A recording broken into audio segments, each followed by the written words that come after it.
ജ്ഞാനേഷ് കുമാർ മുഖ്യ തെരഞ്ഞെടുപ്പ് കമ്മീഷണറായി നാളെ ചുമതലയേൽക്കും. 1988 ബാച്ച് കേരള കേഡർ IAS ഉദ്യോഗസ്ഥനാണ് ജ്ഞാനേഷ് കുമാർ. വിനിത വിജി വിവരങ്ങൾ വച്ചിരുന്നു. വിനിത, സുപ്രീം കോടതി ആ കേസ് പരിഗണിക്കാൻ പോവുകയാണ്. അപ്പോൾ സുപ്രീം കോടതി ആ കേസ് പരിഗണിക്കും വരെ ഈ നിയമനം വൈകിപ്പിക്കുമോ കേന്ദ്ര സർക്കാർ എന്നതൊരു രാഷ്ട്രീയാകാംക്ഷ കൂടിയായിരുന്നു. എന്തായാലും അതുണ്ടാവുന്നില്ല.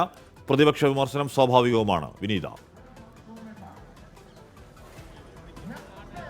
തീർച്ചയായും ഹാഷ്മി സൂചിപ്പിച്ചതുപോലെ നാളെ ഈ കേസ് പരിഗണിക്കാനിരിക്കുകയാണ്. ഇതുമായി ബന്ധപ്പെട്ട് നേരത്തെ തന്നെ കോൺഗ്രസ് അവരുടെ നിലപാട് വ്യക്തമാക്കിയിട്ടുണ്ടായിരുന്നു.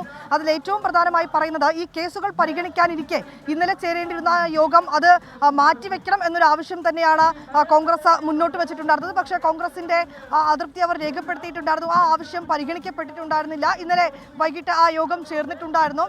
ഈ മുഖ്യ തെരഞ്ഞെടുപ്പ് കമ്മീഷണറെ തെരഞ്ഞെടുക്കുന്നതിന് വേണ്ടി ചേർന്ന യോഗത്തിൽ പ്രതിപക്ഷ നേതാവ് രാഹുൽ ഗാന്ധി അടക്കം വിയോജിപ്പ് അറിയിച്ചിട്ടുണ്ട്. പക്ഷേ പിന്നാലെ ഇന്നലെ രാത്രിയോടുകൂടി തന്നെ മുഖ്യ തെരഞ്ഞെടുപ്പ് കമ്മീഷണർ ജ്ഞാനേഷ് കുമാറിനെ തെരഞ്ഞെടുത്തുകൊണ്ടുള്ള വിവരം പുറത്തുവരികയും അത് സംബന്ധിച്ചുകൊണ്ടുള്ള വിജ്ഞാപനം ഇറങ്ങുകയും ഒക്കെ ചെയ്തിട്ടുണ്ട്. ഇതിന് പിന്നാലെയാണ് കോൺഗ്രസ് കടുത്ത അതൃപ്തി കൂടി രേഖപ്പെടുത്തിയിരിക്കുന്നത്. തിടുക്കപ്പെട്ട് എന്തിനാണ് ഇങ്ങനെ ഒരു നിയമനം എന്നാണ് കോൺഗ്രസ് ചോദിക്കുന്നത്. അത് ഭരണഘടന നടപടിക്രമമാണെന്നും ഈ നടപടിയെ കോൺഗ്രസ് വിമർശിക്കുന്നുണ്ട്. ഒപ്പം തന്നെ തെരഞ്ഞെടുപ്പുകൾ എല്ലായ്പ്പോഴും നിഷ്പക്ഷമായിരിക്കണമെന്നും കോൺഗ്രസ് അവരുടെ നിലപാട് വ്യക്തമാക്കുകയാണ്. ഇന്നലെയും ഈ യോഗത്തിൽ ചേർന്നതിന് പിന്നാലെ കോൺഗ്രസ് നേതാക്കൾ അഭിഷേക് സിംഗ്വി അടക്കമുള്ള കോൺഗ്രസ് നേതാക്കൾ അവരുടെ നിലപാട് വ്യക്തമാക്കിയിരുന്നതാണ്.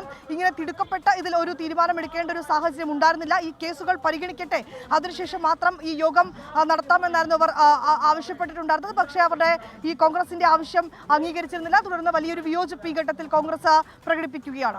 ഓക്കെ, വിനിത വിജയാണ് ആ വാർത്തയുടെ വിവരങ്ങൾ നൽകിയത്. ഇപ്പം നാളെ സുപ്രീം കോടതി പരിഗണിക്കാനിരിക്കുകയാണ് കേസ്. അപ്പോൾ നാളെ ഒരു ദിവസം കൂടെ വെയിറ്റ് ചെയ്യാമായിരുന്നല്ലോ എന്നുള്ളതാണ് പ്രതിപക്ഷം ചോദിക്കുന്നത്. അതിൽ ഉണ്ടാവാതെ കഴിഞ്ഞ രാത്രി തന്നെ വിജ്ഞാപനം തിടുക്കപ്പെട്ടുണ്ടാവുന്നത് സ്വാഭാവികമാണ്. അതിൽ പ്രതിപക്ഷം രാഷ്ട്രീയം ആരോപിക്കുന്നത്.